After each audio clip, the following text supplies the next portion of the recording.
Ada orang menganggap kalau dia sakit berarti dia sedang diazab Allah. Ada orang yang berkeyakinan kalau terbakar, hilang, meninggal itu berarti laknat dari Allah. Ini perlu dibetulkan pemahamannya. Ini keliru, salah. Sakit belum tentu laknat. Justru sakit itu cara Allah untuk menghapuskan dosa-dosa. La yusibul mu'min min nasabin wala wasabin wala saqamin wala syaukin yastaquha. Susah hati, gundah gulana, duri yang menusuk tapak kaki. Itu cara Allah menghapuskan silap, salah dan dosa. Justru yang dianggap laknat itu adalah dalam kitab judulnya Tanbihul Mughtarrin. Tanbih artinya peringatan, Mughtarrin orang yang tertipu. Ada orang-orang tertipu di dunia ini, maka di situ disebutkan nama penulisnya Syekh Abdul Wahab Asy'arani, ulama besar yang hidup di abad ke-10 Hijrah. Apa kata beliau? Orang yang kena azab adalah orang yang tertidur malam sampai tak sempat tahajud. Nah, itu orang yang sedang kena azab. Tak usah ngaku, diam-diam aja. Siapa yang malam ini tak tahajud sampai tertidur, bangunnya menjelang azan subuh, nah itulah orang yang sedang kena azab atas dosa di waktu siang. Tapi Allah masih sayang sama dia. Dosanya waktu siang itu diazab Allah dengan tidak menikmati manisnya tahajud malam, diazab Allah di dunia supaya di akhirat nanti tak dapat lagi azab. Dosa orang yang melakukan perbuatan maksiat di waktu siang, maka diharamkan Allah mendapatkan manisnya, nikmatnya munajat, bersujud, berdoa di tengah malam. Nah, jadi banyak yang kita anggap azab sebenarnya bukan azab. Miskin bukan azab, susah bukan azab, risau bukan azab, duri menusuk tapak kaki bukan azab, dilaporkan ke Mabes bukan azab.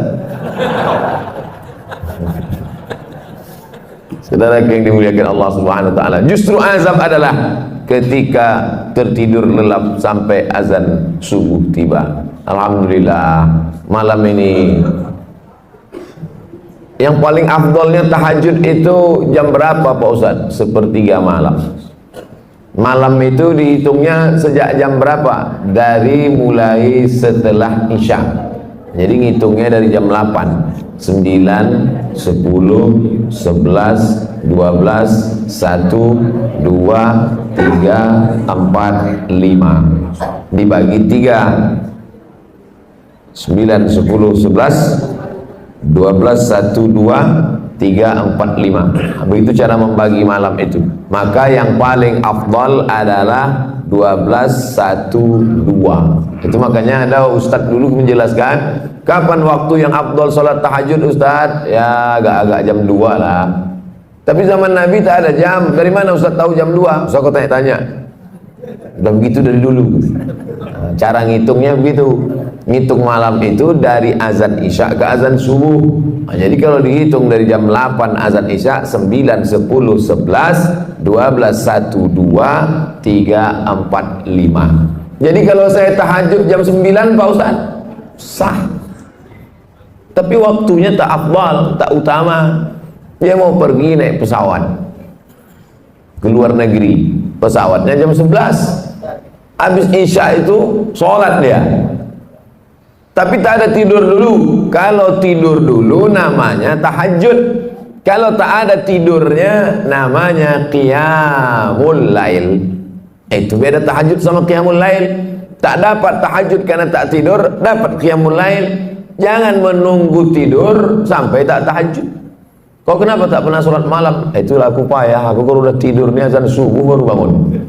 Maka ma la yadraku kulluh la yutraku kulluh. Kalau tak dapat semuanya, jangan tinggalkan semua. Tak dapat di awal waktu, di tengah waktu. 12, 1, 2 bagus, tapi berat. Banyak di antara bapak ibu yang siangnya terlalu lelah sehingga waktu malamnya pun payah. Maka bangunnya udah mau azan subuh jam 5. Bangun jam 4. Apakah hilang tahajudnya? Tetap. jam 4 tetap bangun tahajud. Yang paling bagus sekali adalah mandi di waktu subuh.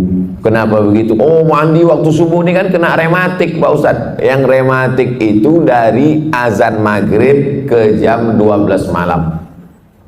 Makanya dilarang, banyak sebagian orang meyakini jangan mandi maghrib, nanti dicubit hantu, biru-biru kulit.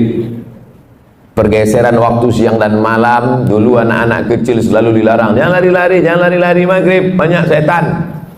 Nah, yang tak boleh itu adalah dari mulai tenggelam matahari sampai jam 12 malam. Adapun dari jam 1 ke subuh, bahkan ada terapi penyembuhan mandi malam. Sehat, segar bugar. Oleh sebab itu maka bagus bangun malam mandi, tapi tak sampai pada wajib hukumnya.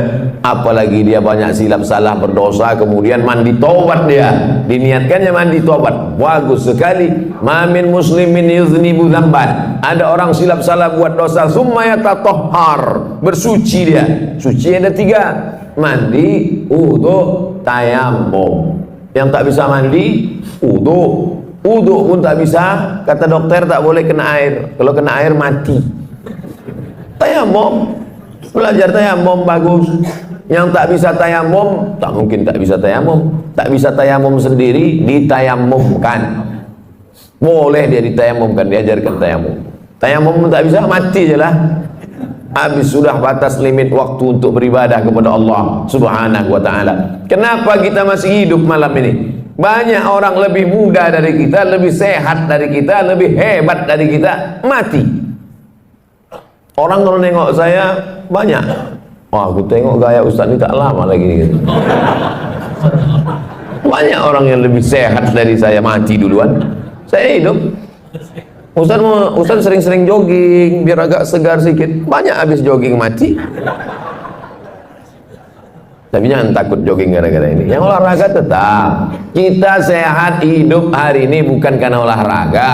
Kita hidup ini bukan karena rajin check up. Kita hidup ini bukan alladzi khalaqal mauta. Allah yang menciptakan mati wal hayata. Allah menciptakan hidup dan mati. Untuk apa dibuat Allah ada hidup ada mati? Liyabluwakum ayyukum ahsanu amala. Allah ingin menguji siapa yang paling baik amal. Jadi kita masih hidup subuh ini, jangan sampai salah jawab. Pak, kenapa Bapak masih hidup sampai sekarang? Saya ini rajin jaga 4 sehat 5 sempurna.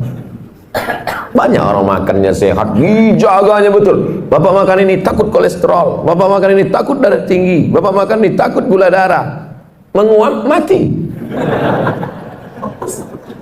Alladzi khalaqal mauta wal hayata, surat Al-Mulk juz 29 surat yang pertama. Allah ciptakan hidup mati ini, dibuatnya kita hari ini hidup, tujuannya untuk beramal. Makanya alhamdulillah kita balas semua nikmat Allah itu subuh ini, kita bangun buka mata langsung beramal. Apa amal yang pertama? Zikir. Alhamdulillahilladzi ahyana ba'dama amatana wa ilaihin nusyur.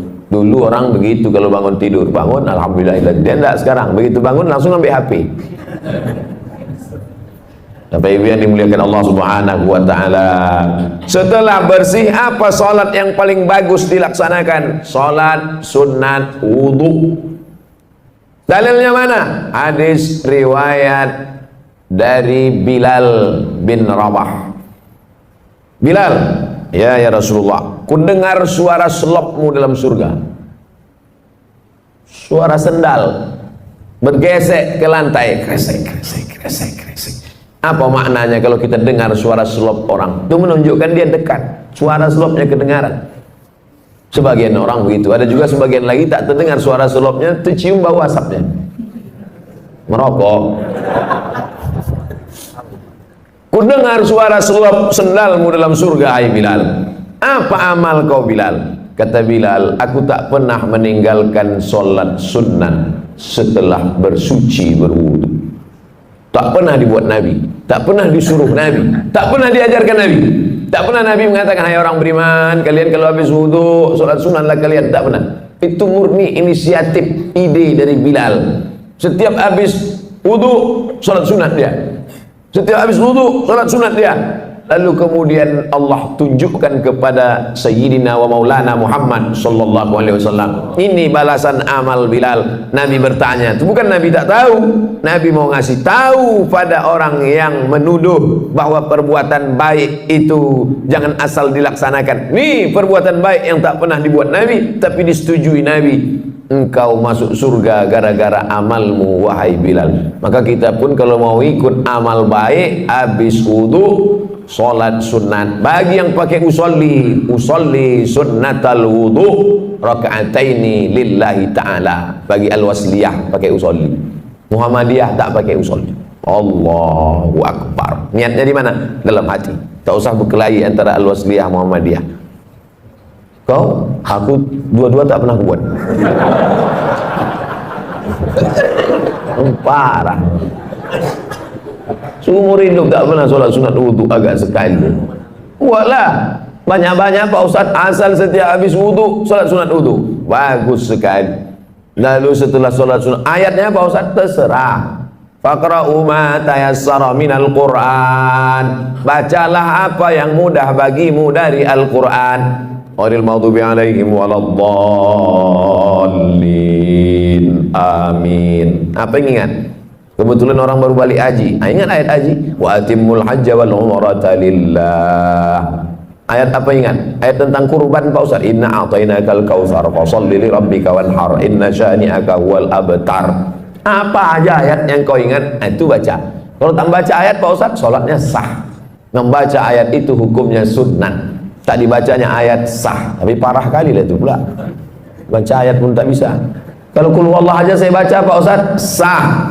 Ada sahabat Nabi membaca ayat dalam sunat, solat sunat, dari mulai habis isya sampai azan subuh. Ayatnya tak diganti-gantinya, qul huwallah aja. Namanya Qatadah bin Nu'man. Nama kitab yang menceritakan Al-Musnad. Nama pengarang Al-Musnad Ahmad bin Hambal, meninggal tahun 241. Nama kerennya Imam Hambali. Hambal artinya karpet. Orang Medan bilang hambal karpet kan? Coba bawa hambal tuh, hambal. Imam Hambali, Ahmad bin Hambal. Di dalam kitab itu disebutkan, hadisnya sahih. Qatadah bin Nu'man sholat sunat dari isya sampai subuh, ayatnya qul huwallah, tak diganti-gantinya. Dilaporkan ke Nabi, ya Rasulullah, ini ada orang aneh ini, ayatnya tak diganti-gantinya, qul huwallah aja. Apa kata Nabi SAW? Innaha la ta'dilu sulusal Qur'an. Qul huwallah itu sama dengan sepertiga Quran. Dibacanya bolak-balik dari isya sampai subuh, maka dia sudah seperti menghatamkan Quran berkali-kali. Jadi yang hafal qul huwallah jangan berkecil hati. Ini nilai betul-betul begini Pak Ustaz. Bapak Ibu yang dimuliakan Allah Subhanahu wa taala. Setelah selesai sholat sunat wudu, bagus lagi sholat sunat taubat. Asal disebut tau, terbayang toco. Makan. Makan tak salah, tapi makan dalam Islam itu tujuannya liyuqima sulbahu, menegakkan tulang belakang. Ini Bapak Ibu bisa tegak tulang belakang ini kan karena makan semalam. Coba kalau tak makan, asal agak-agak mau duduk tumbang. Oleh sebab itu maka masalah makan tak salah. Kulu, makanlah. Washrabu, minumlah. Wala tusrifu, jangan berlebih-lebihan. Lalu kemudian sholat sunat taubat. Usolli sunnat taubat raka'ataini lillahi ta'ala. Apa dosa saya Ustaz? Kenapa saya mesti sholat sunat taubat? Dosa saya apa? Dosa engkau karena kau mengaku tak berdosa, itulah dosa. Jangan sangka dosa itu mencuri, merampok, berzina, minum khamar. Mengaku tak berdosa, itu sudah dosa. Kenapa begitu? Karena Nabi Muhammad SAW, apa kata Nabi? Inni tubtu ila Rabbi, aku bertobat sehari semalam. Istaghfartu, aku beristighfar sehari semalam akthar min mi'ati marrah, lebih dari 100 kali, atau kama qala Rasulullah sallallahu alaihi wasallam. Apa dosa Nabi? Mana ada dosa dia? Dia bukan pernah buat dosa berzina, makan haram. Tak ada dosa dia. Di zaman jahiliyah pun orang jahiliyah menggelar dia Al-Amin, orang paling jujur dan amanah. Ternyata diteliti ulama, kenapa Nabi itu istighfar taubatnya sampai 100 kali sehari semalam? Apa salah dia? Karena dia menghitung lupanya dihitung sebagai dosa. Lupa dia dihitung dosa. Kalaulah lupa kita ini dihitung dosa, tak ada kita dimasuk surga. Dalam sembahyang pun kadang lupa. Allahu Akbar, nampak kunci dalam laci. Fawailul lil musallin. Kata siapa? Kata imam. Ayat yang kedua, rakaat kedua tadi. Alam tara kaifa fa'ala rabbuka Ara'aita. Untung ada yang meluruskan. Ini tak selamanya Ustaz itu betul. Jangan Ustaz itu salah diteruskan juga ayat dia. Ara'aita allazi yukadzibu biddin. Tahukah kau siapa yang mendustakan agama? Bukan orang yang minum khamar. Orang mendustakan agama bukan orang korupsi. Siapa orang mendustakan agama? Ara'aita allazi yukadzibu biddin fadzalika allazi yad'ul yatim. Kalau ada orang rajin puasa sunat, bolak-balik haji ke Makkah, tapi anak yatim tak bayar uang sekolah, dia diam, itulah orang mendustakan agama. Fadzalika alladzi yad'ul yatim wa la ya'uddu 'ala ta'amil miskin. Saya baru dapat video.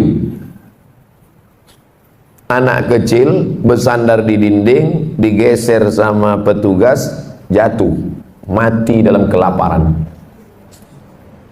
Pengamen, gembel, meninggal dalam kelaparan, tak makan. Siapa yang bertanggung jawab? Dituntut di hadapan Allah Subhanahu wa taala. Walaupun ibadahnya bolak-balik ke Makkah, walaupun haji dan umrahnya banyak. Siapa itu? Fadzalikal ladzi yad'ul yatim. Itulah mengapa Abu Bakar, Umar, malam-malam Umar bin Khattab keliling. Umar bin Khattab malam-malam keliling. Didengarnya suara emak-emak memasak. Klontang-klonteng, ditengoknya yang dimasak batu. Kenapa kau masak batu? Anakku menangis. Ku suruh diam, dia tak diam. Tadi aku pura-pura masak biar supaya dia itu tidur. Celaka Umar bin Khattab itu khalifah dia, tapi kami tak dapat ini sembako. Tidak sembako, gandum. Pergi Umar bin Khattab ke Baitul Mal, diambilnya gandum, dimasukkannya ke dalam goni, dipikulnya sendiri, dia sendiri mengantarkan. Nih, kenapa tak disuruhnya stafnya, hei staf tolong kau pikulkan gandum dah. Dia takut dituntut di hadapan Allah Subhanahu wa taala. Berjalan lagi Umar bin Khattab di suatu malam, belusukan dia tengah malam, didengarnya ada suara ibu-ibu menyuruh anak gadisnya membungkus air susu kambing. Bungkus nak, bungkus. Ya mak, bungkus cepat sikit, besok kita jual. Ya, kau campur sikit pakai air. Campur pakai air. Kenapa kita campur pakai air? Nanti kalau tahu Umar bin Khattab, mana dia tahu, dia sedang tidur di rumah. Umar bin Khattab sedang nguping. Ditandai Umar bin Khattab rumah. Umar bin Khattab tak tahu. Umar bin Khattab tak tahu mak, tapi Allah melihat. Siapa yang sedang menengok perbuatan kita ini? Dia. La ta'khudhuhu sinatun wala naum. Ditandai Umar bin Khattab rumah. Itu rumah. Besok disuruhnya utusan, kau cari rumah di sekian-sekian gang sekian, cari anak gadisnya, mau kita pinang. Untuk anak dia, bukan untuk dia. Itu beda Umar dulu sama Umar sekarang. Yang namanya Pak Umar yang tersinggung pula. Itu singgung, sakit hati, lapor juga ke polisi. Payah kali lah ceramah ini sekarang. Begitulah orang-orang yang merasa tak berdosa, ternyata kalau dihitung dosa menurut Nabi Muhammad SAW, ditengok dosa menurut Umar bin Khattab, dosa yang sekarang kalian tengok sebesar ujung rambut, di zaman sahabat Nabi menengok itu sebesar bukit Uhud. Dosa yang kalian tengok sekarang sebesar ujung rambut, di zaman Nabi sebesar bukit Uhud. Begitulah orang sekarang menyepelekan dosa. Kau kan berdosa. Alah, tak banyak kali, tetangga kita lebih parah dari curi. Menyepelekan dosa. Dosa besar, dosa kecil, bukan ditengok dosanya, tapi di hadapan siapa dosa itu dilakukan. Bukan ditengok besar kecil dosa, tapi di mana dan di hadapan siapa dilakukan. Ngupil, maaf cakap, ngupil ngorek tai hidung, mana pula dosa? Carilah ayat Quran yang melarang ngorek hidung, tak ada. Tapi coba kalau dilakukan di istana negara, diliput 10 stasiun TV live. Diundang ke istana, dapat penghargaan, pas sedang duduk-duduk ngupil. Semua TV, RCTI, SCTV, MNC TV, TVRI, semua live. Itu jadi berita besar apa tak besar? Besar. Semua orang menengok. Kalau perbuatan kecil ditengok orang banyak menjadi besar, bagaimana dengan perbuatan kita yang disaksikan oleh yang maha besar? Oleh sebab itu maka jangan pernah menyepelekan yang kecil. Inti yang ingin saya sampaikan, jangan sampai merasa tak berdosa. Kita ini banyak silap, banyak salah, banyak salah. Apa dosa saya? Apa dosa saya? Apa silap saya? Saat kau merasa tak bersalah, tak bersilap, tak berdosa, saat itu engkau adalah orang paling banyak berbuat silap, salah dan dosa. Yang paling afdal solat sunat taubat. Yang sudah melaksanakan alhamdulillah, yang belum besok malam mudah-mudahan masih hidup lagi. Setelah sholat sunat taubat, ini mesti nih Pak Ustaz, namanya juga sunat. Ini kan cerita kita ini sunat, bukan wajib. Kalau perintahnya kuat, wajib. Kalau tidak kuat, sunat. Larangannya kuat, haram. Larangannya tak kuat, makruh. Tak disuruh, tak dilarang, mubah. Nah, ini 5 kotak ini jangan digeser-geser. Perintahnya kuat, wajib. Tak kuat, sunat. Larangannya kuat, haram. Kurang kuat, makruh. Tak disuruh, tak dilarang, mubah. Jangan digeser. Yang sunat dinaikkan ke wajib, yang makruh dinaikkan ke haram. Sesak napas orang. Udah diatur itu semua sama ulama fikih. Nama ilmunya fikih. Orang yang paham fikih itu disebut faqih. Itu tuan faqih itu. Apa arti faqih itu? Entahlah, dari dulu dah gitu, siapa tanya-tanya. Nama ilmunya fikih. Nama orang yang berilmu tentang fikih itu namanya faqih. Jamaknya fuqaha. Sudah begitu menurut para ulama fuqaha. Ya. Kata Ustaz itu tadi fuqaha. Iya, fuqaha. Fuqaha itu apa? Ya, ulama-ulama juga lah. Ada ulama tafsir, ada ulama hadis, ada ulama fikih. Jamaknya fuqaha. Setelah sholat sunat taubat, sholat sunat tahajud. Usolli sunat tahajud raka'ataini lillahi ta'ala. Sholatul laili masna masna. Sholat malam itu 2 rakaat salam, 2 rakaat salam, 2 rakaat salam, 2 rakaat salam. Berapa rakaat Pak Ustaz? Nabi Muhammad SAW 8 rakaat. Saya tak sanggup Pak Ustaz 8 rakaat. Jadi kalau saya buat 2 rakaat, jadilah daripada tidak sama sekali. 2 rakaat. Ada orang-orang dulu pernah membuat 2 rakaat nih Pak Ustaz. Ada. Utsman bin Affan pernah buat 2 rakaat. Rakaat pertama 15 juz. Rakaat kedua 15 juz. Kalau rakaatnya banyak, ayatnya pendek-pendek. Siapa itu? Anaknya cerita. Nama anaknya Abdullah. Nama ayahnya Ahmad.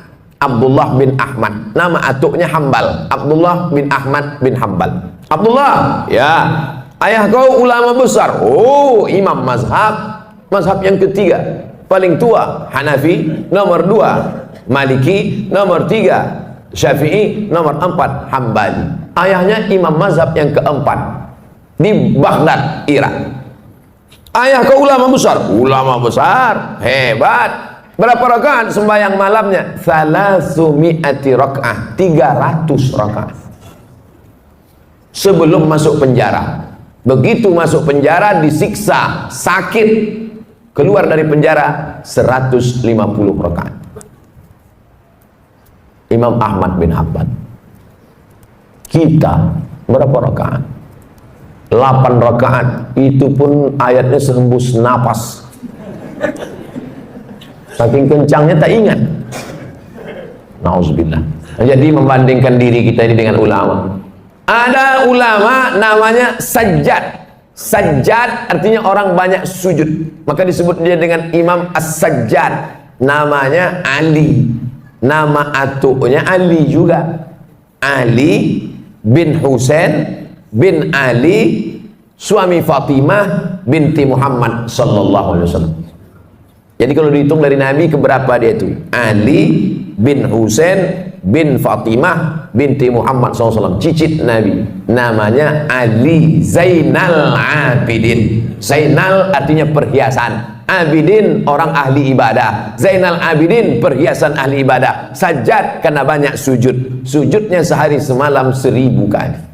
Begitu disebutkan dalam biografinya Syiar A'lam An-Nubala. Saya sebutkan cerita ini supaya kita jangan membesarkan diri, merasa amal sudah banyak karena menghitung diri dengan orang yang tak sembahyang. Kalau tengok masalah akhirat, tengok ke atas, tengok ulama-ulama, tengok imam-imam yang hebat-hebat luar biasa. Musim haji, ini jamaah haji pulang, mereka pun pergi juga ke Makkah melaksanakan haji. Imam Syafi'i, satu lagi pula Imam Ali Hadis Yahya bin Ma'in, satu lagi Imam Ahmad bin Hanbal, Imam Hambali. Jadi Imam Syafi'i sama Imam Hambali itu sezaman, bahkan guru dengan murid. Imam Syafi'i gurunya, Imam Hambali muridnya, walaupun berbeda mereka dalam masalah fikih. Sama-sama haji, 1 tahun, 1 rumah, 1 kamar. Balik sholat isya dari Masjidil Haram, tidur di kamar. Imam Syafi'i berbaring miring, Imam Hambali tegak rukuk sujud, tegak rukuk sujud, tegak rukuk sujud sampai azan isya. Selesai sholat subuh di Masjidil Haram, pulang, Imam Syafi'i bertanya, Hambali, ya, ku tengok kau tadi malam dari isya sampai subuh tegak rukuk sujud, tegak rukuk sujud, apa yang kau buat? Kata Imam Hambali, aku mengkhatamkan Quran dalam tahajudku malam tadi. Imam Syafi'i bertanya ke Imam Yahya bin Ma'in, Yahya, ku tengok kau tadi malam miring kiri, miring kanan, miring kiri, miring kanan, tak tidur-tidur. Apa yang kau buat? Aku sedang menyeleksi hadis sahih, hadis palsu, hadis sahih, hadis palsu, hadis sahih, hadis palsu. Tidak pakai laptop, bukan macam Ustaz sekarang. Lalu mereka bertanya balik ke Imam Syafi'i, Syafi'i, kau menengok kami berarti kau tak tidur tadi malam? Tidak. Apa yang kau buat? Aku mengeluarkan hukum halal, haram, makruh, mubah, 200 hukum keluar tadi malam dari Quran dan hadis. Andai kita jamaah yang keempat malam itu, kebetulan satu kloter sama orang itu, apa lagi yang kita buat malam itu agak? Mungkin asik memoto mereka bertiga aja.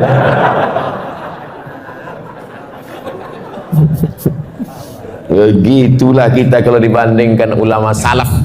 Itu yang salaf tuh. Salaf artinya hidup di abad 3 pertama. Yang kata Nabi, khairul qurun qarni, sebaik-baik abad adalah abadku, tsummal ladzina yalunahum, seabad sesudah itu, tsummal ladzina yalunahum, seabad sudah itu. 3 abad pertama ini disebut dengan generasi salaf. Jadi kalau ada orang sekarang mengatakan saya salaf, salaf kudis. Yang betul itu adalah kita pengikut ulama salaf, bukan kita nih salaf. Salaf kaki 3 ialah mengikut ulama salaf kita ini, mengikut akhlak mereka, mengikut ibadah mereka. Kalau kita ikut mereka, maka kita akan bisa bersama dengan mereka dalam surga Jannatul Firdaus. Nabi Muhammad sallallahu alaihi wasallam.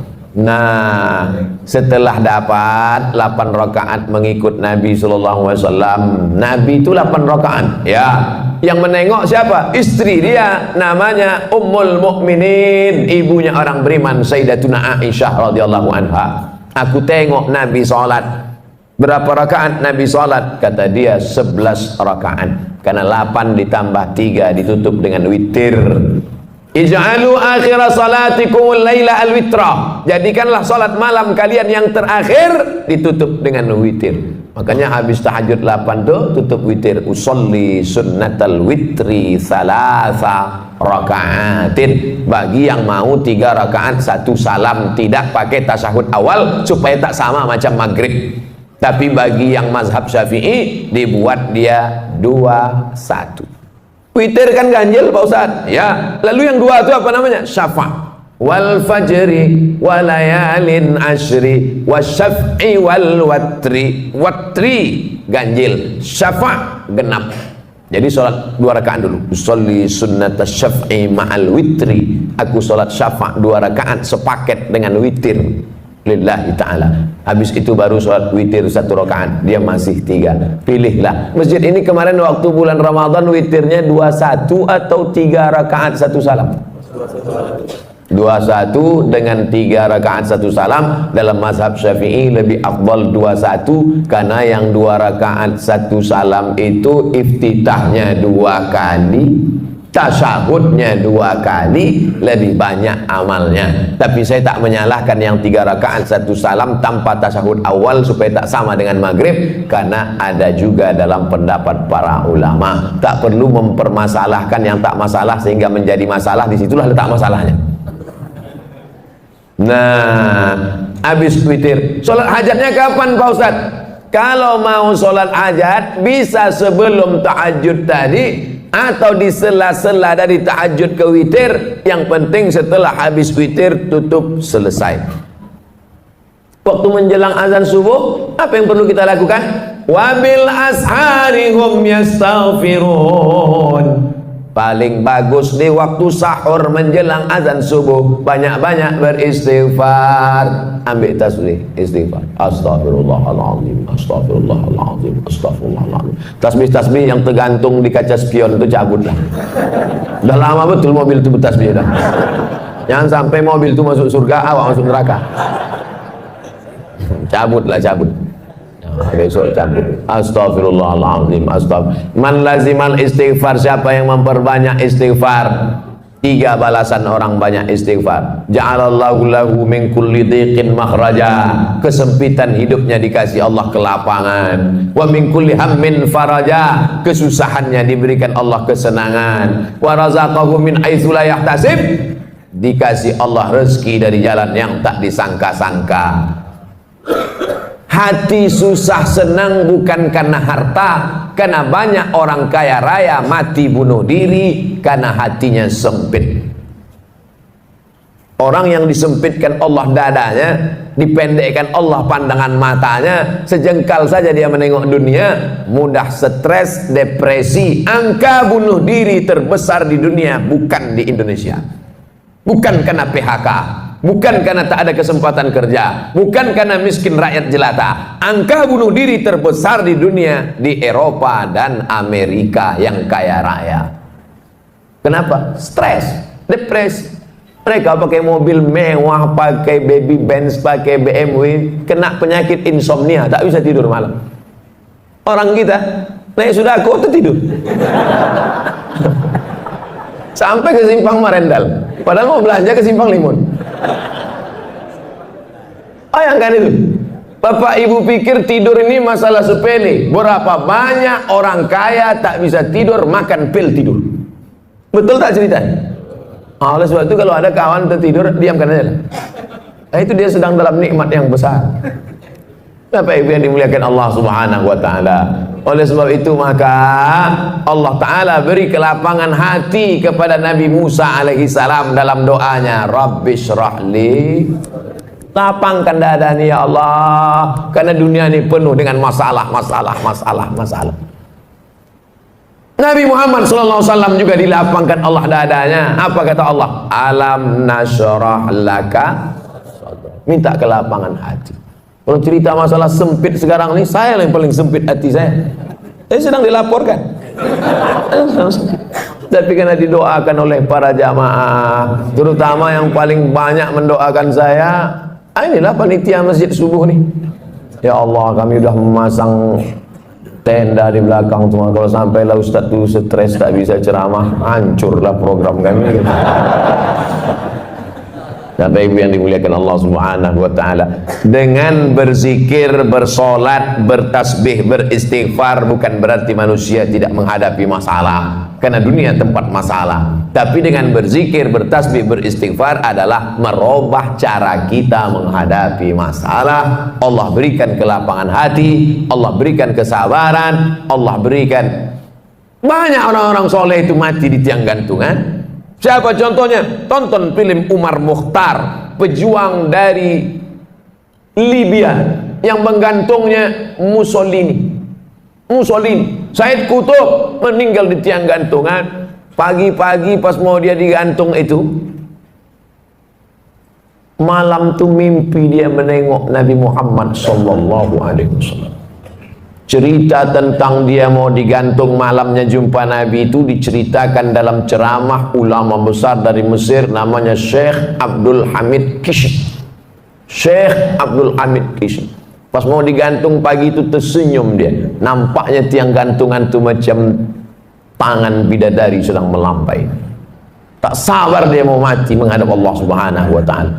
Bukan macam orang-orang stres yang mau disuntik mati, ketakutan, ada permintaan macam-macam. Kau mau mati ini mau minta apa? Lontong sayur gitu.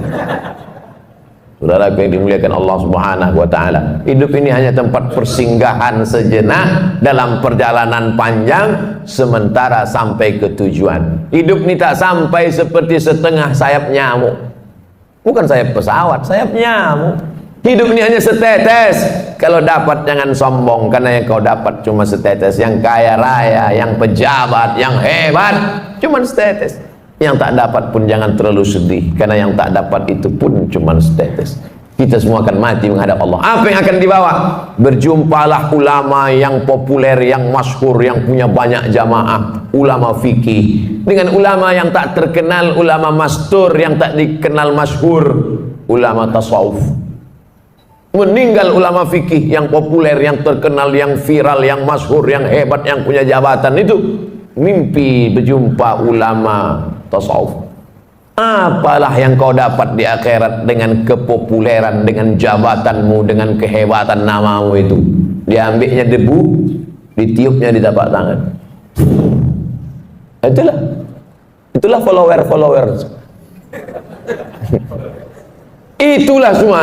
Ambil debu, hembuskan ke tapak tangan, tak bermakna. Lalu mana yang membuat engkau dapat rahmat Allah? 2 rakaat di tengah malam yang sunyi saat tak ditengok orang. Itulah yang dapat menolong di hadapan Allah Subhanahu wa taala. Oleh sebab itu paksa-paksakan diri, pasang alarm, jam weker agak 2 biji. 2 tak juga terbangun, beli jam yang ketiga yang bisa menyipak.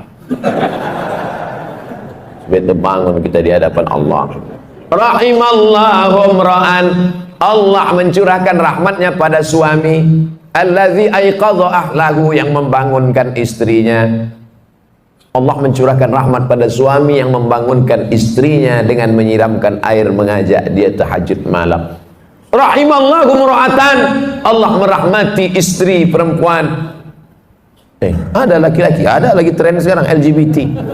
Nauzubillah. Rahimallahu imra'atan, Allah merahmati perempuan allati aiqazat zaujaha, yang membangunkan suaminya. Al-mu'minun suami, wal mu'minat istri, ba'duhum awliya'u ba'd, saling tolong menolong dalam hal kebaikan, walaupun kewajibannya itu suami. Ya ayyuhalladzina amanu, hai para suami, qu anfusakum, jaga istrimu, wa ahlikum, anakmu, naro, dari api neraka. Aslinya yang mengajak solat, yang mengajar solat, yang membangunkan solat, yang mengingatkan solat, suami. Tapi dunia sudah mau kiamat. Yang sekarang banyak bertanya, Ustaz, apa doanya biar suami saya mau solat?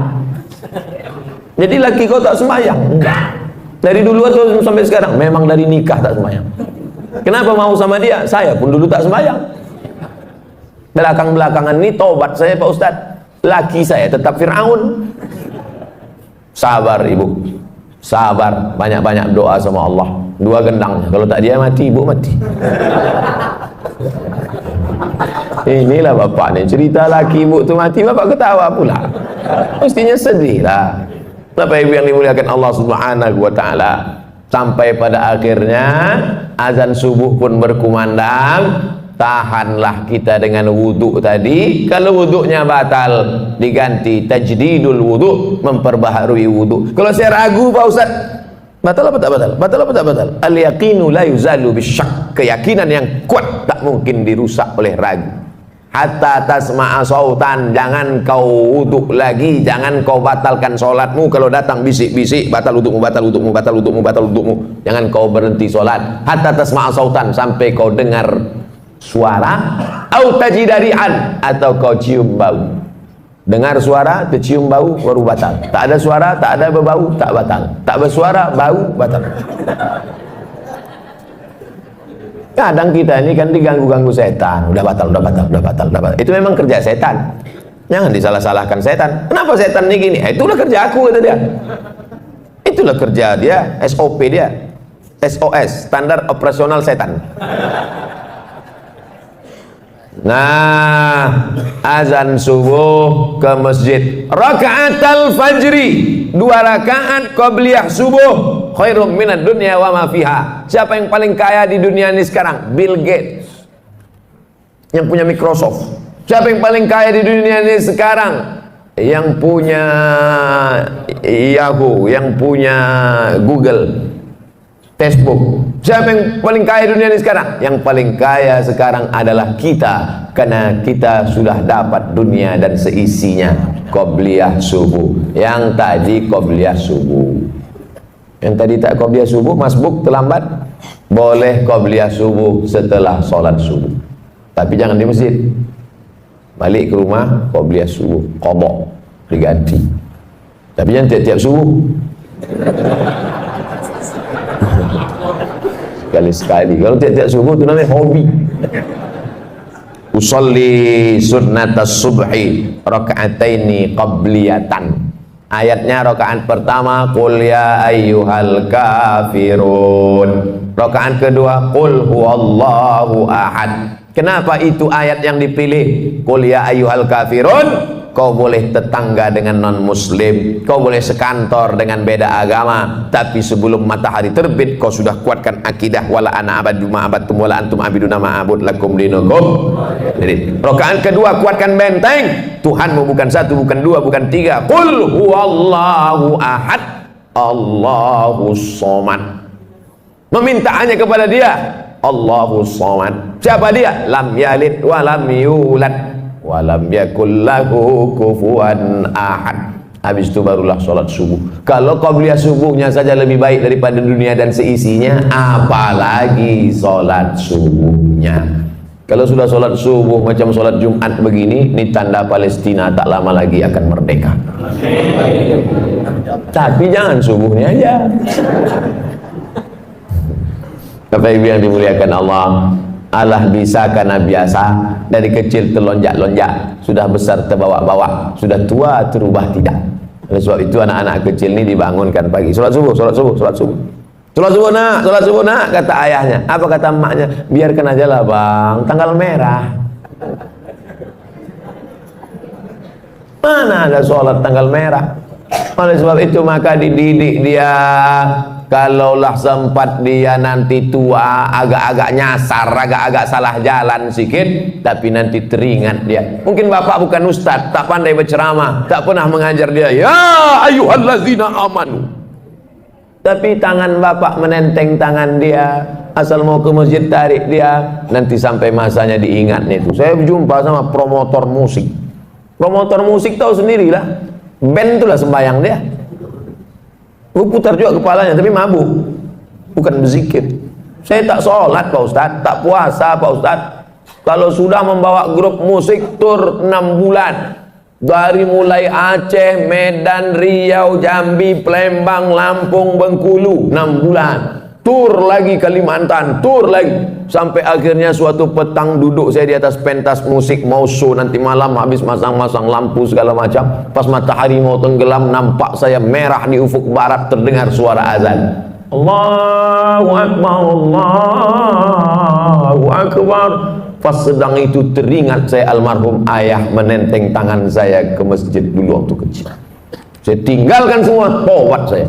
Betapa kenangan kecil ke masjid berkesan luar biasa. Oleh sebab itu jangan pernah bosan, jangan pernah muak. Kenapa? Boleh jadi di situ nanti titik Allah mengingatkan memori dia, nyasar-nyasar dia, salah jalan dia, pakai narkoba dia, diskotik dia, tapi akhirnya dia berputar, dapatnya jalan balik menuju jalan Allah Subhanahu wa taala. Salat subuh.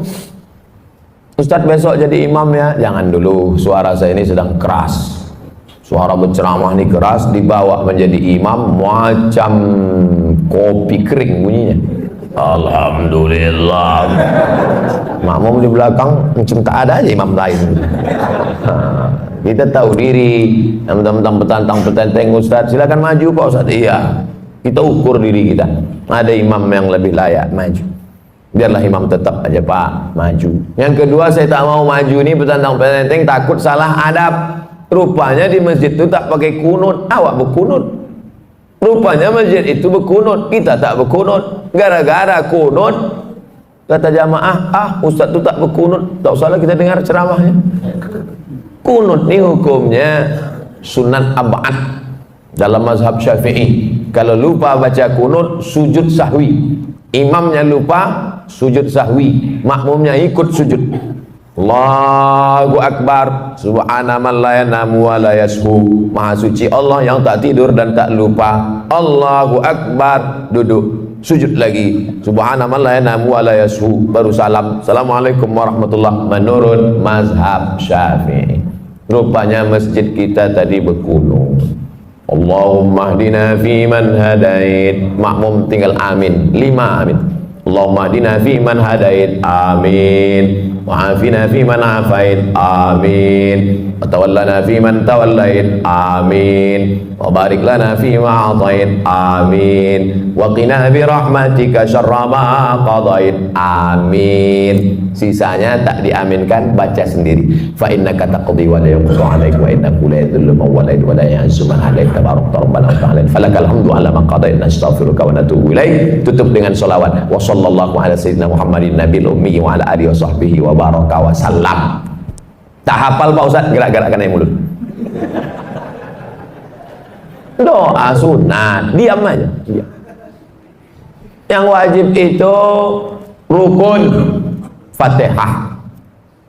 Sunat baca, tak bisa baca, diam. Ingat Allah Subhanahu wa taala. Lalu kemudian setelah sholat pula kita tak keluar masjid. Ma min muslimin yuznibu dzamban man shallal ghadata fi jama'atin. Siapa yang sholat subuh berjamaah, summa qa'ada yadhkurullah, habis sholat dia tak keluar masjid tapi duduk berzikir.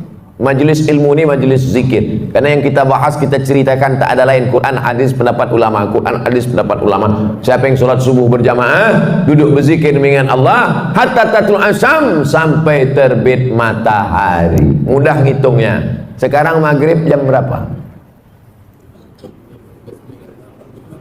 Jam 6.39. Nanti sholat isyraq mulai jam 6.39. Tapi tak berlaku di Saudi Arabia. Ini untuk Indonesia tropis. Bagi yang payah untuk menghitung kapan mulai sholat sunat isyraq, maka 6.39 sholat sunat isyraq. Syarat sholat sunat isyraq 3. Sholat subuh berjamaah, duduk berzikir mengingat Allah sampai terbit matahari. Sholat sunat isyraq 2 rakaat. Usolli sunnatal isyraq, pakai qaf. Isyraq artinya terbit matahari. Kalau pakai kaf, isyraq syirik. Kau sembahyang apa tadi? Sembahyang isyraq, sembahyang syirik lah. Nama waktunya syuruq, nama sholatnya isyraq. Usolli sunnatal isyraq raka'atain lillahi ta'ala. Nanti kita sholat sunat isyraq. Habis ini saya jawab pertanyaan. Sholat sunat isyraq 2 rakaat. Hadis riwayat Tirmidzi, status hadis hasan, layak diamalkan. Siapa yang sholat subuh berjamaah, duduk berzikir mengingat Allah sampai terbit matahari, sholat sunat isyraq 2 rakaat, apa pahalanya? Kanat lahu ka ajri hajjatin wa umrah, dapat pahala macam haji dan umrah. Tamah, sempurna. Yang sudah bayar ONH jangan bangga. Bayar 2017, berangkat 2031. Kenduri tiap tahun. 2030 mati. Tapi Allah kasih jalan lain. Yang tak punya duit jangan kecewa, jangan kecil hati. Sholat subuh berjamaah, duduk berzikir dengan Allah sampai terbit matahari, sholat sunat isyraq 2 rakaat. Tapi yang udah bayar ONH jangan ditarik balik. Jangan nanti balik dari sini pergi ke bank. Saya tarik balik ONH, kenapa? Tadi udah dapat pahala macam haji dan umrah. Tak dapat sekali sehari, seminggu sekali. Alhamdulillah subuh ini dapat kita laksanakan. Akhirnya saya mulai jam tadi setengah 6, sekarang setengah 7, sesuai janji 60 menit diurutkan dari mulai bangun tidur sampai terbit matahari. Selanjutnya kita jawab pertanyaan. Nanti selesai ini kita masing-masing langsung sholat sunat isyraq masing-masing. Supaya saya kasih tahu supaya jangan menghidupkan kamera masing-masing. Kita sedang safar. Safar maksudnya musafir. Namanya safar, orangnya musafir. Ketika masuk masjid, masuk waktu sholat maghrib, apakah bisa kita berimam sholat maghrib seperti biasa, tidak jamak qashar, setelahnya baru kita menjamak qashar? Ya, Allahu Akbar, Allahu Akbar. Mobil pun, kendaraan pun masuk ke masjid, halaman masjid maksudnya, bukan dalam masjid. Banyak sekarang orang kalau musafir itu, habis itu pergi balik, rupanya numpang kencing aja. Sholat maghrib dia, maka bapak dan ibu ikut sholat maghrib sama si imam tuh niatnya jamak qashar, jamak takdim. Setelah salam dia tegak. Kalau sendirian qomat sendirian. Kalau kebetulan rombongan angkat satu jadi imam. Sholat isya jamak qashar, jamak takdim. Udah selesai. Kasusnya sekarang zuhur. Pas zuhur ikut imam jamak qashar, jamak takdim. Berapa rakaat? 4. Tapi qashar 2 Pak Ustaz. Kenapa 4? Karena imamnya mukim. Imamnya mukim. Al-imam ju'ilal imam liyutamma bi. Imam itu diangkat untuk diikuti. Kita ngikut imam. Imamnya 4, kita pun ikut 4. Nanti setelah salam tegak lagi jamak qashar, jamak takdim, asarnya 2. Zuhurnya 4 karena ikut imamnya mukim. Tapi karena saya ustad, imam tuh tak mau maju. Tengoknya saya, Ustaz Somad, silakan maju Ustaz. Saya bilang saya ini musafir, bapak yang mukim lah jadi imam. Tak apa-apa Pak Ustaz, Ustaz lah tetap maju. Akhirnya saya maju, sholat zuhurnya saya 2 rakaat, tapi makmumnya tetap 4. Assalamualaikum warahmatullah. Saya musafir, makmumnya mukim. Makmum yang mukim itu tegak menambah 2 rakaat. Jangan bingung, ini banyak makmum bingung. Tengoknya imam salam, aku salam apa tidak ya? Nah, begitu kalau musafir. Berapa jarak kilometer musafir nih Pak Ustadz? 89 kilometer. Medan kisaran 160. Medan Pekanbaru 600. Yang tak percaya hitung sendiri. Setelah sholat Idul Fitri, Idul Adha, apa boleh kita sholat duha? Sholat duha waktunya terbuka dari mulai syuruk lewat 15 menit 6.39 sampai 10 menit 15 menit menjelang azan zuhur.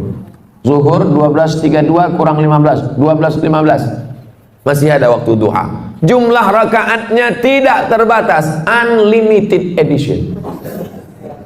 Tapi katanya ada yang mengatakan 2 rakaat Pak Ustaz. Hadis riwayat Abu Hurairah, Ausani Khalili, orang yang kucintai berpesan padaku jangan tinggalkan 2 rakaat. Katanya ada yang mengatakan 8 rakaat Pak Ustaz. Hadis Ummu Hani, Nabi sholat 8 rakaat. Katanya dia mengatakan tak berbatas Pak Ustaz. Riwayat Aisyah radhiyallahu anha, karena Rasulullah SAW yusalli 4 rakaatin thumma yazidu ma syaa. Nabi menambah sesuai kehendaknya. Jadi yang 2 ada riwayat, yang 8 ada riwayat, yang batas. Jadi Idul Adha, Idul Fitri, kapan mau dia laksanakan ditambahnya lagi, maka tetap boleh sholat duha. Apakah batal wudhu suami istri kalau bersentuhan Pak Ustaz? Aula mastumun nisa, kalau kau menyentuh perempuan, menurut mazhab Hanafi tak batal, karena makna la mastumun nisa di situ bukan menyentuh kulit. Maaf, cakap makna la mastumun nisa jima, berhubungan kelamin baru batal. Hanafi. Mazhab Maliki mengatakan bersentuh kulit kalau bersyahwat baru batal, kalau tak ada syahwat tak batal. Kebetulan kawan-kawan saya dari Muhammadiyah pakai majelis tarjih, mereka tarjihkan mazhab Maliki ini dalam masalah bersentuhan. Makanya dia sebelum pergi ke kantor, salam, mama, papa pergi dulu ya. Sampai di kantor sholat duha dia. Kau tak wuduk lagi? Tak batal kok. Aku tak nafsu sama tadi waktu salam. Mazhab Syafi'i makna lamastumun nisa, bersentuhan kulit, bernafsu ataupun tak bernafsu batal. Al-Wasliyah pakai mazhab Syafi'i. Makanya asal bersentuhan batal. Apalagi tinggal di Medan, Sungai Deli, di tepi sungai, air banyak. Saya jelaskan tiga-tiga ini supaya kita tak berkelahi masalah ini. Nanti datang orang jamaah tabligh dari India, Pakistan, Bangladesh, mazhabnya Hanafi, tak kita salahkan. Dia misalnya jalan sama istrinya, lalu kemudian pegang tangan, lalu kemudian dia sholat. Oh, ini aliran sesat ini. Karena kita berwudu, dia tak berwudu. Selama masih ahlus sunnah wal jamaah. Ustadz sendiri pakai yang mana? Saya pakai mazhab Syafi'i. Asal bersentuh, batal, saya wudu balik. Asal bersentuh, batal, saya wudu lagi. Tapi dia tak salahkan Hanafi dengan Maliki. Guru-guru saya di Maroko mazhabnya Maliki. Gimana mau saya salahkan mazhab Maliki? Salah mazhab Maliki. Murid durhaka lah saya. Saya pegang mazhab Syafi'i. Apa kelebihannya kalau Ustaz pegang mazhab Syafi'i dalam kasus ini? Setan tak bisa menggoda. Habis salaman, saya wuduk lagi. Datang setan, wuduk kau batal, wuduk kau batal, wuduk kau batal. Enggak, aku dah ambil sembahyang. Tapi kalau tak wuduk lagi, wuduk kau batal karena tadi kau nafsu. Tidak, ada sikit gitu. Semoga Pak Ustadz dirahmati Allah, amin. Pak Ustadz, saya ibu rumah tangga, umur 52 tahun. Bagaimana cara menjaga istiqomah? Sering-sering ziarah kubur. Apalagi yang suka ke mall, sering-sering nengok ziarah kubur. Pergi ke tempat belanja, shopping, mengejar dunia. Mau itu, mau ini, mau itu, mau ini, sampai tas kulit, baju, 3 lemari. Mati, habis diambil bini abang tu yang baru. Tapi kalau kita mengingat mati, secukupnya hidup bersahaja. Adapun kelebihan duit, berikan, bayarkan sekolah anak yatim, kasih makan fakir miskin, membuat kita istiqomah. Sering-sering menengok orang sakit, sering-sering menengok orang mati, sering-sering mengingat mati, hidupkan pengajian-pengajian. Siapapun ustaz yang berceramah ke masjid ini, datang, duduk, diam, dengar. Ngantuk-ngantuk sedikit, diampunkan Allah SWT. Apa hukum menyambut tahun baru Pak Ustaz? Tahun baru Hijriah sepakat ulama diawali pada masa pemerintahan Umar bin Khattab. Ketika itu gubernur namanya Abu Musa al-Ash'ari berkirim surat, malu kita tak punya kalender. Akhirnya bermusyawarah sahabat, ditetapkanlah 1 Muharram sebagai tahun baru Islam, Hijrah namanya. Adapun Masehi, kita baru pakai kalender Masehi sejak Republik Indonesia ikut anggota PBB. Dulu nama kalendernya itu kalender Julian, karena Julian itu adalah kaisar Romawi yang membuat kalender Julian. Bulan 1 dibuat nama patung, namanya Januari. Januari itu kepalanya 2. Carilah patung Januari di internet. Patung Januari, kepalanya 2, satu ke muka, satu ke belakang. Itu maka dibuat dia bulan 1, karena dia meninggalkan 2019 menatap 2020. Romawi punya, sebelum Nabi Isa alaihissalam. Lalu kemudian kalender Julian ini diambil dari Romawi, dibawa ke Vatikan Roma pada masa Paus Gregorius. Makanya kalender itu berubah, sekarang namanya menjadi Gregorian Kalender. Dari Kaisar Julian ke Paus Gregorius. Ketika terbentuk PBB, Persatuan Bangsa-Bangsa, bingung mau pakai kalender mana. Akhirnya disepakatilah pakai kalender Gregorian Kalender. Dikirimkanlah ke seluruh dunia memakai kalender. Supaya sepakat, jangan sampai salah tanggal. Nanti jangan sampai PBB pakai Gregorian, Indonesia pakai Hijriah. Akhirnya clash, supaya sepakat tanggalnya, dipakailah seluruh anggota PBB memakai Gregorian kalender. Supaya tahu kita sejarah kalender ini datangnya dari mana, Romawi, Vatikan, barulah sampai ke kita. Makanya surat-surat sultan dulu, Sultan Delhi, Sultan Serdang, Sultan Langkat, Iskandar Muda Aceh, bahkan Sultan Jogja, semuanya pakai kalender Hijriah atau kalender Jawa, tahun Saka. Nah, ini tentang sejarah kalender. Tapi gubernur bupati kita di Indonesia sudah bagus banyak. Malam tahun baru itu supaya anak muda tidak mabuk, tidak geng motor, tidak pesta narkoba sampai pagi, dibuatlah acara zikir. Tahun lalu 2019 wali kota Langsa membuat zikir bersama Live TV One tahun lalu, supaya anak-anak muda ini dialihkan perhatiannya. Kalau tidak mereka mabuk sampai pagi. Kertas terakhir. Saya menyukai pekerjaan saya, tapi tidak dengan atasan saya. Berdasarkan sumber terpercaya, terkesan tak bertanggung jawab dan berkhianat. Bagaimana sikap yang disukai Allah yang harus saya lakukan dalam menghadapi pemimpin yang munafik seperti ini, Pak Ustadz? Man ra'a minkum mungkaran. Kalau kau menengok kemungkaran, munafik, zalim, aniaya, berarti dia mungkar. Kalau kau tengok kemungkaran di depan matamu, apa yang kau lakukan? Falyughayyirhu biyadihi, robah dengan tangan. Kalau sanggup dengan tangan, robah. Tak sanggup merubah dengan tangan, fabilisani, dengan lidah. Bercakap, ngomong, sanggup tak? Speak up. Ngomong pun tak sanggup, fabiqalbi, diam dengan hati. Berdoa kepada Allah, mudah-mudahan diganti Allah dengan yang lebih baik. Amin. Wa dzalika al-aful iman, itulah selemah-lemah iman. Sanggup dengan tangan, robah. Tak sanggup dengan tangan, lisan. Tak sanggup dengan lisan, dengan iman dalam hati. Begitu dalam hadis Nabi Muhammad sallallahu alaihi wasallam. Semua sudah ada tuntunannya dalam Quran dan Sunnah. Taraktu fikum amraini, ku tinggalkan tak banyak untuk bekal kalian, kata Nabi, dua saja. Inta masaktum bihima, kalau kamu pegang yang dua ni, lan tadillu abada, takkan sesat untuk selamanya. Al-Quran dan Sunnah Rasulullah. Terus hidupkan kajian-kajian tafsir hadis di masjid di rumah kita. Mudah-mudahan kita selamat dunia dan akhirat.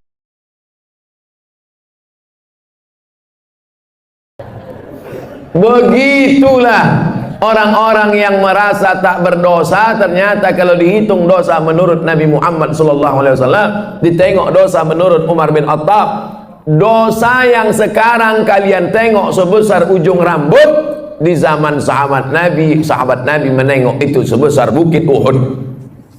Dosa yang kalian tengok sekarang sebesar ujung rambut, di zaman Nabi sebesar bukit Uhud. Begitulah orang sekarang menyepelekan dosa. Kau kan berdosa. Alah, tak banyak kali tetangga kita lebih parah dari curi. Menyepelekan dosa. Dosa besar, dosa kecil, bukan ditengok dosanya, tapi di hadapan siapa dosa itu dilakukan. Bukan ditengok besar kecil dosa, tapi di mana dan di hadapan siapa dilakukan.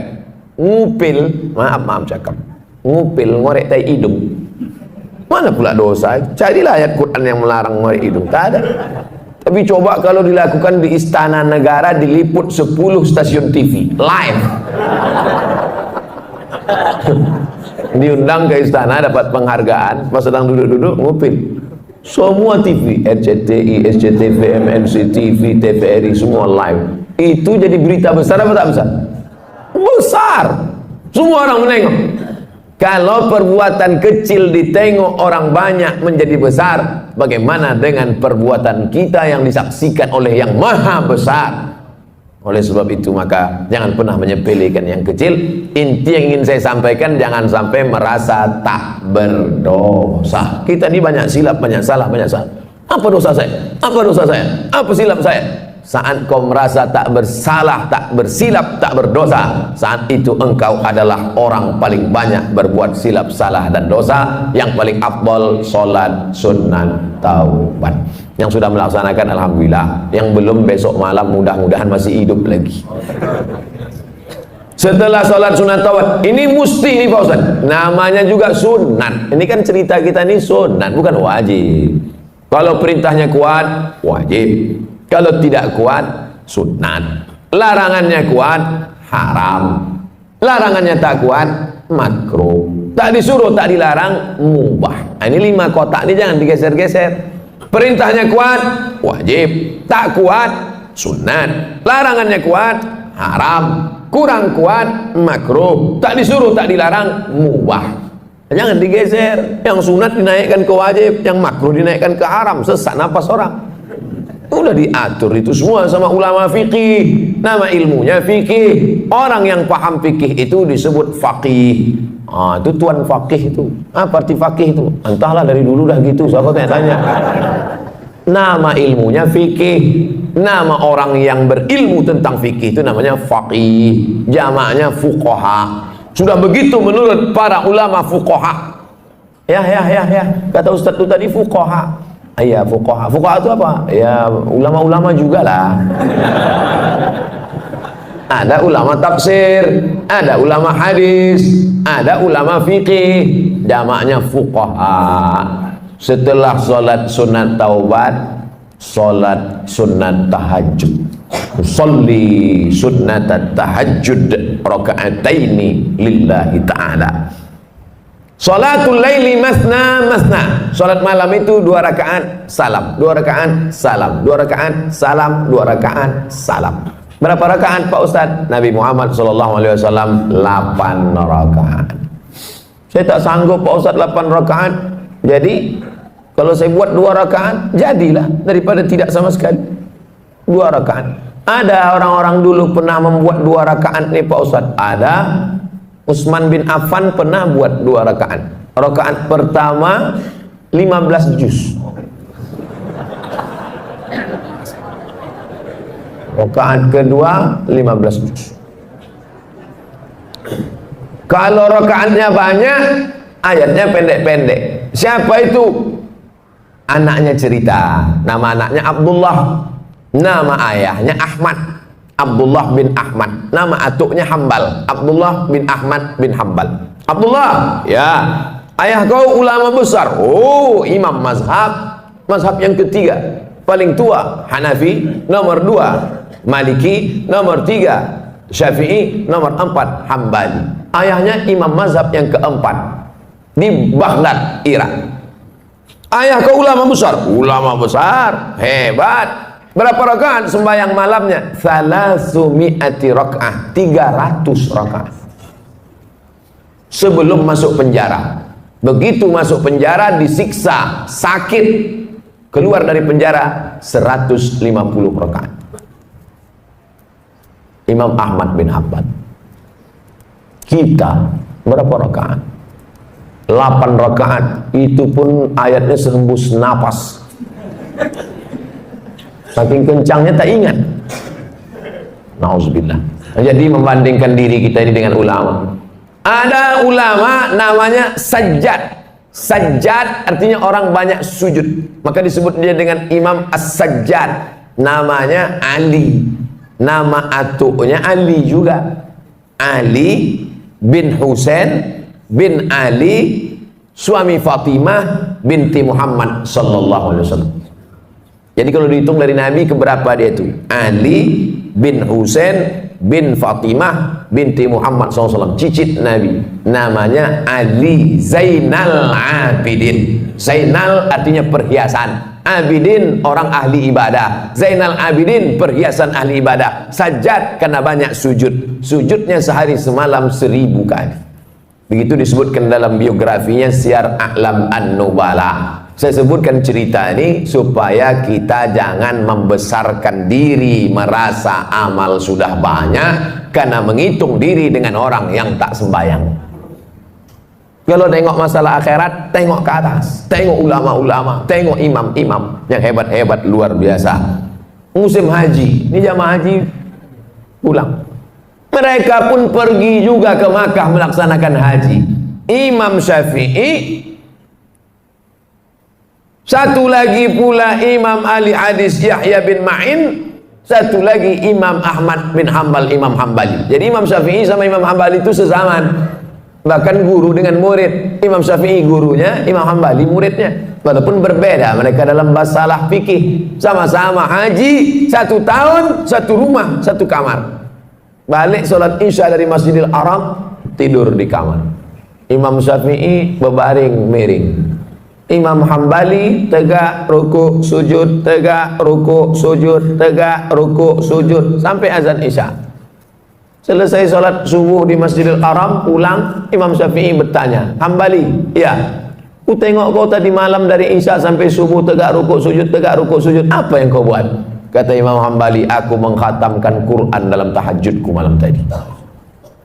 Imam Syafi'i bertanya ke Imam Yahya bin Ma'in, Yahya, ku tengok kau tadi malam miring kiri, miring kanan, miring kiri, miring kanan, tak tidur-tidur, apa yang kau buat? Aku sedang menyeleksi hadis sahih, hadis palsu, hadis sahih, hadis palsu, hadis sahih, hadis palsu. Tidak pakai laptop, bukan macam Ustaz sekarang.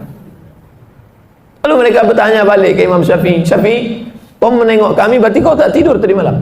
Tidak. Apa yang kau buat? Aku mengeluarkan hukum halal, haram, makruh, mubah, 200 hukum keluar tadi malam dari Quran dan hadis. Andai kita jamaah yang keempat malam itu, kebetulan satu kloter sama orang itu, apa lagi yang kita buat malam itu agak? Mungkin nasib memoto mereka bertiga aja lah.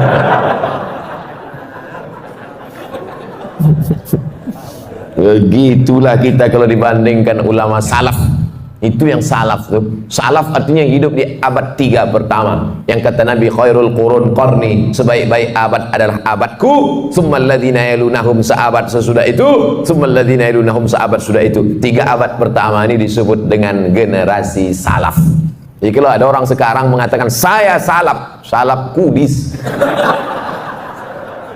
Yang betul itu adalah kita pengikut ulama salaf, bukan kita nih salaf. Salaf kaki 3 ialah pengikut ulama salaf kita ini, mengikut akhlak mereka, mengikut ibadah mereka. Kalau kita ikut mereka, maka kita akan bisa bersama dengan mereka dalam surga Jannatul Firdaus. Nabi Muhammad sallallahu alaihi wasallam. Nah, setelah dapat 8 rakaat mengikut Nabi sallallahu alaihi wasallam, Nabi itu 8 rakaat. Ya, yang menengok siapa? Istri dia, namanya Ummul Mukminin, ibunya orang beriman, Sayyidatuna Aisyah radhiyallahu anha. Aku tengok Nabi salat. Berapa rakaat Nabi salat? Kata dia 11 rakaat. Karena 8 ditambah 3 ditutup dengan witir. Ij'alu akhir salatikumul laila al-witra. Jadikanlah salat malam kalian yang terakhir ditutup dengan witir. Makanya habis tahajud 8 tuh tutup witir. Usolli sunnatal witri salasa rakaatin. Bagi yang mau 3 rakaat 1 salam, tidak pakai tasyahud awal supaya tak sama macam maghrib. Tapi bagi yang mazhab Syafi'i dibuat dia 2-1. Witir kan ganjil Pak Ustaz, ya. Lalu yang 2 itu apa namanya? Syafa' wal fajri walayalin ashri wasyaf'i wal watri. Watri ganjil, syafa' genap. Jadi sholat 2 rakaat dulu. Usolli sunnata syaf'i ma'al witri. Aku sholat syafa' 2 rakaat sepaket dengan witir lillahi ta'ala. Habis itu baru sholat witir 1 rakaat. Dia masih 3. Pilihlah. Masjid ini kemarin waktu bulan Ramadan witirnya 21 atau 3 rakaat 1 salam. 21 dengan 3 rakaat 1 salam. Dalam mazhab Syafi'i lebih afdal 21, karena yang 2 rakaat 1 salam itu iftitahnya 2 kali, tasyahudnya 2 kali, lebih banyak amalnya. Tapi saya tak menyalahkan yang 3 rakaat 1 salam tanpa tasyahud awal supaya tak sama dengan maghrib, karena ada juga dalam pendapat para ulama. Tak perlu mempermasalahkan yang tak masalah sehingga menjadi masalah. Disitulah letak masalahnya. Nah, habis witir, sholat hajatnya kapan Pak Ustaz? Kalau mau sholat hajat bisa sebelum tahajud tadi atau di sela-sela dari tahajud ke witir. Yang penting setelah habis witir tutup, selesai. Waktu menjelang azan subuh, apa yang perlu kita lakukan? Wabil ashari hum yastaghfirun. Paling bagus di waktu sahur menjelang azan subuh, banyak-banyak beristighfar. Ambil tasbih, istighfar. Astaghfirullahaladzim, astaghfirullahaladzim, astaghfirullahaladzim. Tasbih-tasbih yang tergantung di kaca spion itu cabutlah. Udah lama betul mobil itu bertasbih dah. Jangan sampai mobil itu masuk surga, awak masuk neraka. Cabutlah, cabut. Besok cabut. Astaghfirullahaladzim, astaghfirullah. Man lazimal istighfar, siapa yang memperbanyak istighfar, Tiga balasan orang banyak istighfar. Ja'alallahu lahu min kulli dhiqin makhraja. Kesempitan hidupnya dikasih Allah kelapangan. Wa min kulli hammin faraja. Kesusahannya diberikan Allah kesenangan. Wa razaqahu min haitsu la yahtasib. Dikasih Allah rezeki dari jalan yang tak disangka-sangka. Hati susah senang bukan karena harta, karena banyak orang kaya raya mati bunuh diri karena hatinya sempit. Orang yang disempitkan Allah dadanya, dipendekkan Allah pandangan matanya, sejengkal saja dia menengok dunia, mudah stres, depresi. Angka bunuh diri terbesar di dunia bukan di Indonesia, bukan karena PHK, bukan karena tak ada kesempatan kerja, bukan karena miskin rakyat jelata. Angka bunuh diri terbesar di dunia di Eropa dan Amerika yang kaya raya. Kenapa? Stres, depresi. Mereka pakai mobil mewah, pakai baby Benz, pakai BMW, kena penyakit insomnia, tak bisa tidur malam. Orang kita naik sudako tuh tidur sampai ke Simpang Marendal, padahal mau belanja ke Simpang Limun. Bayangkan itu. Bapak ibu pikir tidur ini masalah sepele. Berapa banyak orang kaya tak bisa tidur, makan pil tidur. Betul tak cerita? Oleh sebab itu kalau ada kawan tertidur, diamkan aja lah. Nah, itu dia sedang dalam nikmat yang besar. Bapak ibu yang dimuliakan Allah subhanahu wa ta'ala. Oleh sebab itu maka Allah ta'ala beri kelapangan hati kepada Nabi Musa alaihi salam dalam doanya, Rabbi syrahli, lapangkan dada ni ya Allah, karena dunia ini penuh dengan masalah. Nabi Muhammad SAW juga dilapangkan Allah dadanya. Apa kata Allah? Alam nasyrah laka, minta kelapangan hati. Kalau cerita masalah sempit sekarang ini, saya yang paling sempit hati saya. Saya sedang dilaporkan. Tapi karena didoakan oleh para jamaah, terutama yang paling banyak mendoakan saya, inilah panitia masjid subuh nih. Ya Allah, kami udah memasang tenda di belakang tuh. Kalau sampailah Ustaz tuh stres tak bisa ceramah, hancurlah program kami. Bapak ibu yang dimuliakan Allah subhanahu wa ta'ala, dengan berzikir, bersolat, bertasbih, beristighfar bukan berarti manusia tidak menghadapi masalah, karena dunia tempat masalah. Tapi dengan berzikir, bertasbih, beristighfar adalah merubah cara kita menghadapi masalah. Allah berikan kelapangan hati, Allah berikan kesabaran, Allah berikan. Banyak orang-orang soleh itu mati di tiang gantungan. Siapa contohnya? Tonton film Umar Mukhtar, pejuang dari Libya yang menggantungnya Mussolini. Said Qutb meninggal di tiang gantungan. Pagi-pagi pas mau dia digantung itu, malam tuh mimpi dia menengok Nabi Muhammad sallallahu alaihi wasallam. Cerita tentang dia mau digantung malamnya jumpa Nabi itu diceritakan dalam ceramah ulama besar dari Mesir, namanya Syekh Abdul Hamid Kishk. Syekh Abdul Hamid Kishk. Pas mau digantung pagi itu tersenyum dia. Nampaknya tiang gantungan itu macam tangan bidadari sedang melampai. Tak sabar dia mau mati menghadap Allah subhanahu wa ta'ala.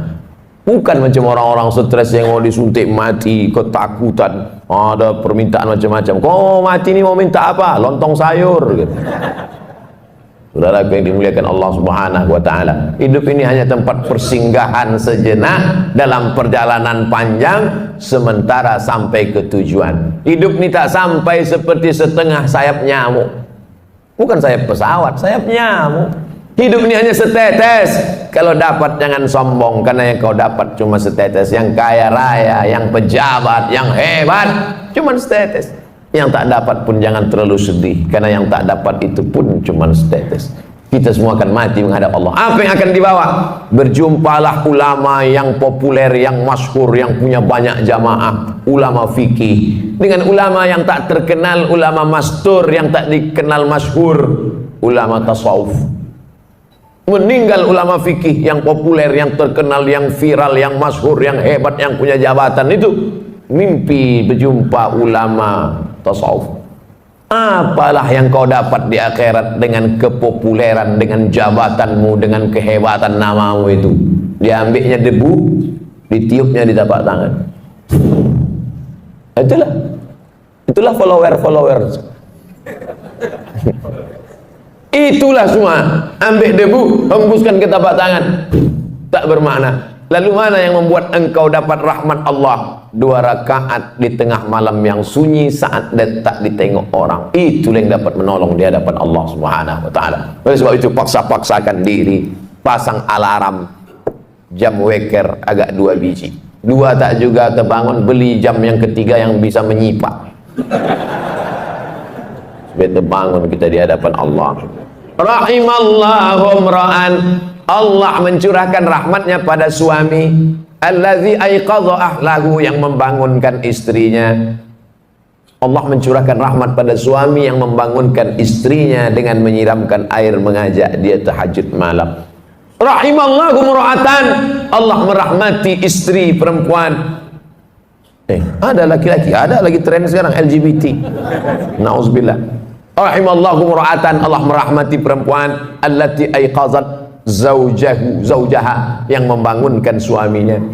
Al-mu'minun suami, wal mu'minat istri, ba'dhum awliya'u ba'd, saling tolong menolong dalam hal kebaikan walaupun kewajibannya itu suami. Ya ayyuhalladzina amanu, hai para suami, qu anfusakum, jaga istrimu, wa ahlikum, anakmu, naro, dari api neraka. Aslinya yang mengajak sholat, yang mengajar sholat, yang membangunkan sholat, yang mengingatkan sholat, suami. Tapi dunia sudah mau kiamat. Yang sekarang banyak bertanya, Ustaz, apa doanya biar suami saya mau sholat? Jadi laki kau tak sembahyang? Enggak. Dari dulu atau sampai sekarang? Memang dari nikah tak sembahyang. Kenapa mau sama dia? Saya pun dulu tak sembahyang. Belakang-belakangan ini tobat saya Pak Ustaz. Laki saya tetap Fir'aun. Sabar ibu, sabar, banyak-banyak doa sama Allah. 2 gendang, kalau tak dia mati, ibu mati. Inilah bapak nih, cerita laki ibu tu mati, bapak ketawa pula. Mestinya sedih lah. Bapak ibu yang dimuliakan Allah Subhanahu wa taala. Sampai pada akhirnya azan subuh pun berkumandang. Tahanlah kita dengan wudhu tadi. Kalau wudhunya batal, diganti tajdidul wudhu, memperbaharui wudhu. Kalau saya ragu Pak Ustaz, batal apa tak batal? Batal apa tak batal? Al yaqinu la yuzalu bisyak. Keyakinan yang kuat tak mungkin dirusak oleh ragu. Hatta tasma'a sautan, jangan kau wudhu lagi, jangan kau batalkan sholatmu. Kalau datang bisik-bisik, batal wudhumu, batal wudhumu, batal wudhumu, batal wudhumu, jangan kau berhenti sholat. Hatta tasma'a sautan, sampai kau dengar suara, au tajidarian, atau kau cium bau. Dengar suara, tercium bau, baru batal. Tak ada suara, tak ada berbau, tak batal. Tak bersuara, bau, batal. Kadang kita ini kan diganggu-ganggu setan, udah batal. Itu memang kerja setan. Jangan disalah-salahkan setan. Kenapa setan ini gini? Itulah kerja aku, kata dia. Itulah kerja dia, SOP dia. SOS, standar operasional setan. Nah, azan subuh ke masjid. Raka'atul fajri, 2 rakaat qabliyah subuh, khairum minad dunya wa ma fiha. Siapa yang paling kaya di dunia ini sekarang? Bill Gates, yang punya Microsoft. Siapa yang paling kaya di dunia ini sekarang? Yang punya Yahoo, yang punya Google, Facebook. Siapa yang paling kaya di dunia ini sekarang? Yang paling kaya sekarang adalah kita, karena kita sudah dapat dunia dan seisinya. Qobliyah subuh. Yang tadi qobliyah subuh. Yang tadi tak qobliyah subuh, masbuk terlambat. Boleh qobliyah subuh setelah sholat subuh. Tapi jangan di masjid. Balik ke rumah, qobliyah subuh, qadha, diganti. Tapi jangan tiap-tiap subuh. Sekali-sekali. Kalau tiap-tiap subuh itu namanya hobi. Usolli sunnatas subhi raka'ataini qabliyatan. Ayatnya rakaat pertama qul ya ayyuhal kafirun. Rakaat kedua qul huwallahu ahad. Kenapa itu ayat yang dipilih? Qul ya ayyuhal kafirun. kau boleh tetangga dengan non muslim, kau boleh sekantor dengan beda agama, tapi sebelum matahari terbit kau sudah kuatkan akidah wala ana abadu ma abadtum wala antum abiduna ma abud lakum dinukum. Jadi rakaat kedua kuatkan benteng, Tuhanmu bukan satu, bukan dua, bukan tiga. Qul huwallahu ahad, Allahus somad. Meminta hanya kepada dia, Allahus somad. Siapa dia? Lam yalid wa lam yulad walam yakul lahu kufuwan ahad. Habis itu barulah sholat subuh. Kalau qabliyah subuhnya saja lebih baik daripada dunia dan seisinya, apalagi sholat subuhnya. Kalau sudah sholat subuh macam sholat Jumat begini, ini tanda Palestina tak lama lagi akan merdeka. Tapi jangan subuhnya aja. Bapak Ibu yang dimuliakan Allah, Allah bisa karena biasa. Dari kecil terlonjak-lonjak, sudah besar terbawa-bawa, sudah tua terubah tidak. Oleh sebab itu anak-anak kecil ini dibangunkan pagi, sholat subuh, sholat subuh, sholat subuh, sholat subuh nak, kata ayahnya. Apa kata emaknya? Biarkan aja lah bang, tanggal merah. Mana ada sholat tanggal merah? Oleh sebab itu maka dididik dia. Kalaulah sempat dia nanti tua, agak-agak nyasar, agak-agak salah jalan sedikit, tapi nanti teringat dia. Mungkin ada orang menganggap kalau dia sakit berarti dia sedang diazab Allah. Ada orang yang berkeyakinan kalau terbakar, hilang, meninggal itu berarti laknat dari Allah. Ini perlu dibetulkan pemahamannya. Ini keliru, salah. Sakit belum tentu laknat. Justru sakit itu cara Allah untuk menghapuskan dosa-dosa. La yusibul mu'min min nasabin wala wasabin wala saqamin wala syaukin yastakuha. Susah hati, gundah gulana, duri yang menusuk tapak kaki. Itu cara Allah menghapuskan silap, salah dan dosa. Justru yang dianggap laknat itu adalah dalam kitab judulnya Tanbihul Mughtarrin. Tanbih artinya peringatan, Mughtarrin orang yang tertipu. Ada orang-orang tertipu di dunia ini, maka di situ disebutkan nama penulisnya Syekh Abdul Wahab Asy'arani, ulama besar yang hidup di abad ke-10 Hijrah. Apa kata beliau? Orang yang kena azab adalah orang yang tertidur malam sampai tak sempat tahajud. Nah, itu orang yang sedang kena azab. Tak usah ngaku, diam-diam aja. Siapa yang malam ini tak tahajud sampai tertidur, bangunnya menjelang azan subuh, nah itulah orang yang sedang kena azab atas dosa di waktu siang. Tapi Allah masih sayang sama dia. Dosanya waktu siang itu diazab Allah dengan tidak menikmati manisnya tahajud malam, diazab Allah di dunia supaya di akhirat nanti tak dapat lagi azab. Dosa orang yang melakukan perbuatan maksiat di waktu siang, maka diharamkan Allah mendapatkan manisnya, nikmatnya munajat, bersujud, berdoa di tengah malam. Nah, jadi banyak yang kita anggap azab sebenarnya bukan azab. Miskin bukan azab, susah bukan azab, risau bukan azab, duri menusuk tapak kaki bukan azab, dilaporkan ke Mabes bukan azab. Saudara yang dimuliakan Allah Subhanahu wa taala, justru azab adalah ketika tertidur lelap sampai azan subuh tiba. Alhamdulillah malam ini yang paling afdolnya tahajud itu jam berapa Pak Ustaz? Sepertiga malam. Malam itu dihitungnya sejak jam berapa? Dari mulai setelah Isya. Jadi ngitungnya dari jam 8, 9, 10, 11, 12, 1, 2, 3, 4, 5. Dibagi 3. 9, 10, 11, 12, 1, 2, 3, 4, 5. Begitu cara membagi malam itu. Maka yang paling afdal adalah 12, 1, 2. Itu makanya ada Ustadz dulu menjelaskan kapan waktu yang afdal sholat tahajud Ustadz? Ya agak-agak jam 2 lah.